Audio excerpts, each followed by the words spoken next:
కాంగ్రెస్ నాయకులకు బీఆర్ఎస్ మాజీ MLA Balka Suman mass warning ఇచ్చారు. రాబోయే ఎన్నికల్లో కాంగ్రెస్ పార్టీ ఎమ్మెల్యే, ఎంపీ స్థానాలు సింగిల్ డిజిట్కే పరిమితం అవుతాయని ఆయన వ్యాఖ్యానించారు.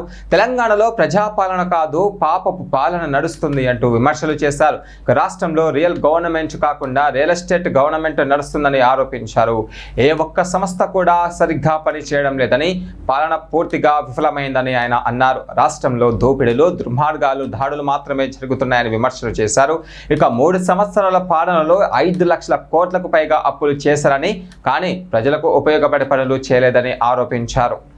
ఇవాళ 3వ సంవత్సరం పాలన ఈ ప్రజా పాలన కాదు, ఇది పాపపు పాలనగా మారిపోయింది. కార్పొరేషన్లు కానీ, మున్సిపాలిటీలు కానీ, గ్రామ పంచాయతీలు కానీ అధ్వానంగా తయారైపోయిన. చెత్త ఎత్తేటోళ్ళు లేడు, ఊడ్చేటోళ్ళు లేడు, బుగ్గలు వెలుగుతలేవు, మంచినీళ్ళ సప్లై లేదు, కరెంట్ సప్లై లేదు, డ్రైనేజ్ వ్యవస్థ సక్రమంగా లేదు.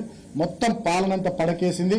ఏం జరుగుతుంది రాష్ట్రంలో అంటే దాడులు, దుర్మార్గాలు, దోపిడ్లు ఇవి జరుగుతున్నాయి తప్ప ఇంకోటి లేదు. రాష్ట్రంలో ఇప్పటికే 3వ సంవత్సరం పాలన మొదలైనటువంటి కాంగ్రెస్ ప్రభుత్వ హయాంలో 3 లక్షల కోట్ల పైచీలకు అప్పు చేశారు.